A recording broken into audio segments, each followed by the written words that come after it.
You're listening to Garden Master Ken Lain and the Top 10 Gardener Podcast. Welcome to the Top 10 Garden Show.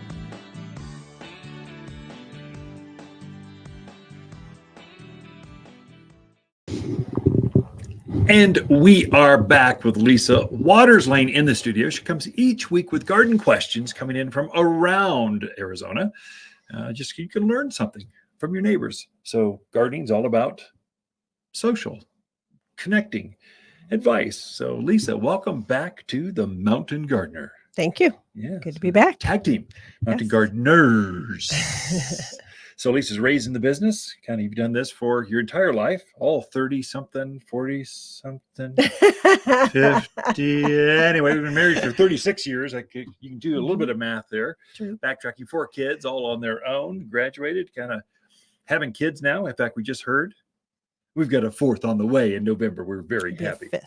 Oh, 5th. Yeah, sorry. I got that wrong. I'm such a man sometimes. 4 grandchildren. We're expecting a 5th. Well, and when they're in the womb, it depends on how you read things, but that could be a 5th right now, huh? True. There we go. Yeah. Anyway, November, we'll be in Austin, Texas. No, in San Antonio. We have too many kids in Texas.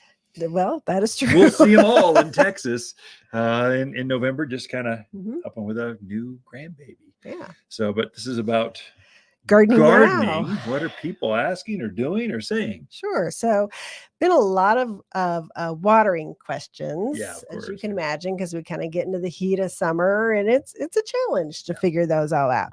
But Lynn says she was in, and she was told she was overwatering because she was getting leaf spot and black spot and powdery mildew. She said, I didn't think it was possible to overwater in the wintertime.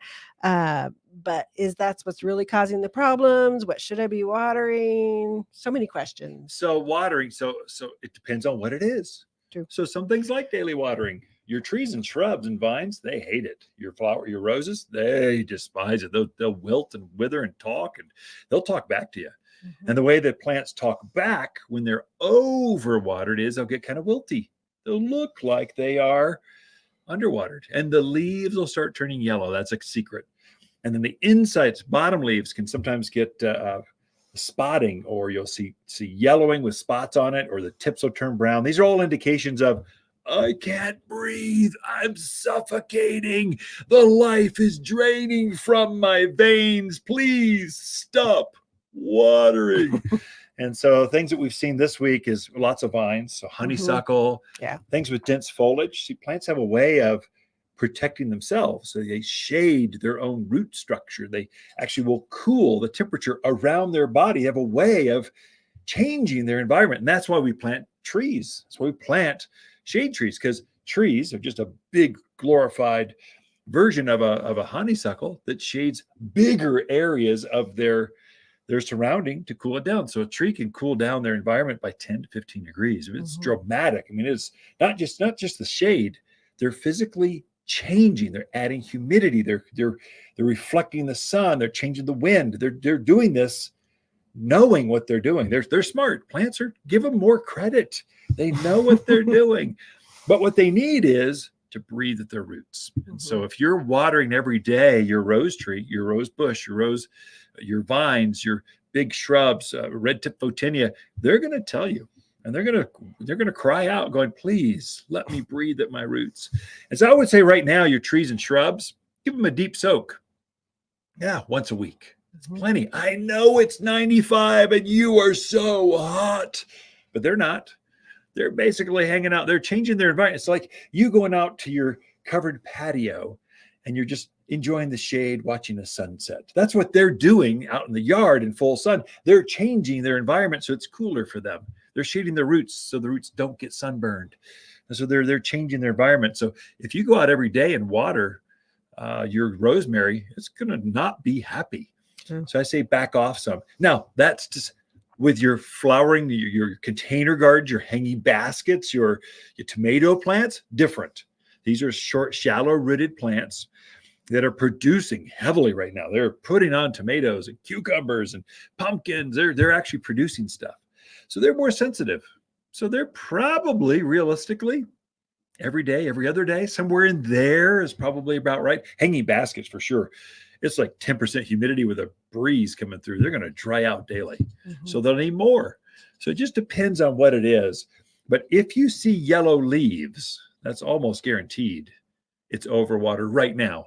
Now, if it's dry and crispy leaves on the ends, okay, at the top is burning back, okay, that's underwater. So what's happening now is you just have to be more exact on your watering, over and under.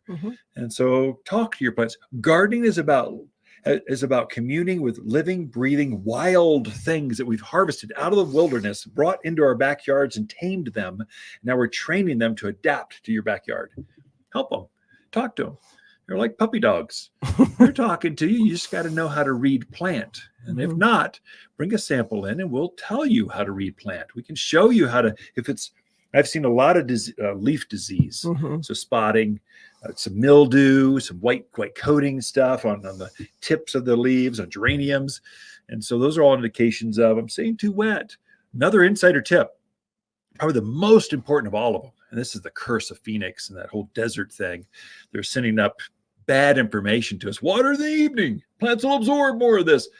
Whatever you do up here, do not water in the evening unless you have to. So plants like to be dry going through the evening. Now, when it's 100 degrees at midnight down in Phoenix, okay, you can get away with that. Here, we're going to cool off in the 60s. It cools off. So the plants will actually take a breather and they're kind of going, oh, finally, it feels so cool.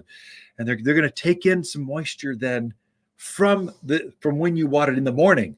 You really want to water plants during the cool of the morning. Hydrate them before the heat of the day, and they will do much better. So, Lynn, I hope that helps watering issues and everyone else. True. And the other caveat I would throw out there is check your irrigation systems. Yeah, that's true. So you and I spent multiple hours, 2 weekends checking irrigation.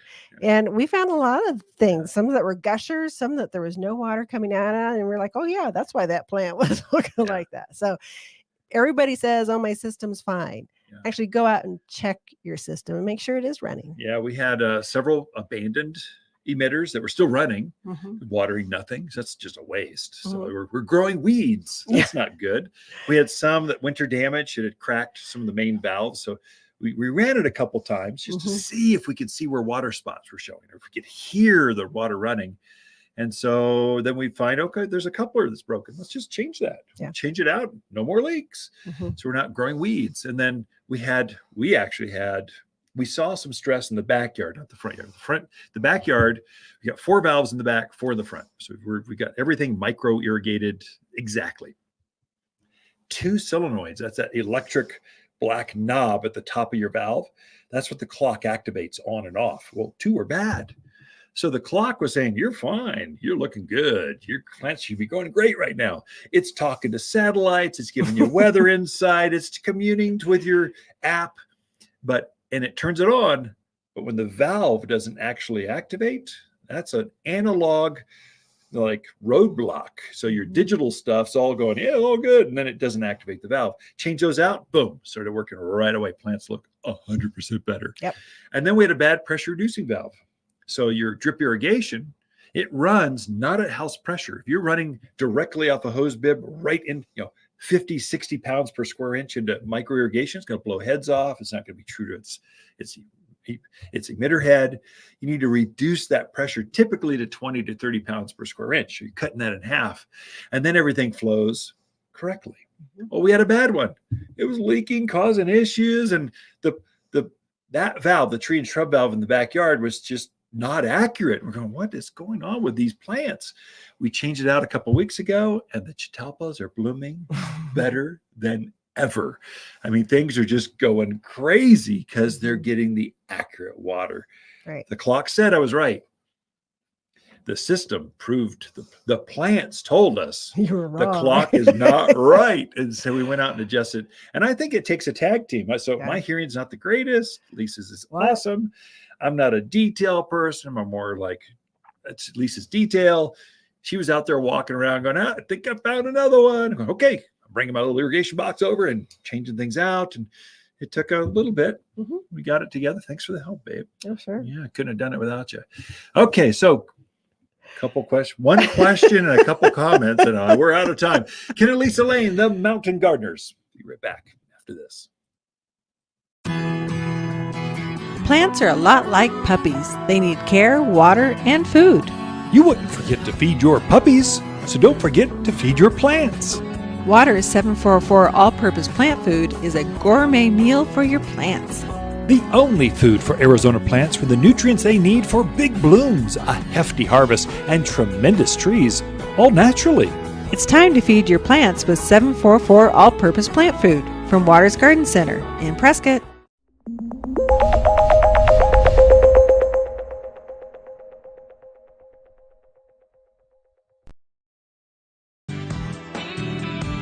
You're listening to Ken Lain, aka the Top 10 Gardener.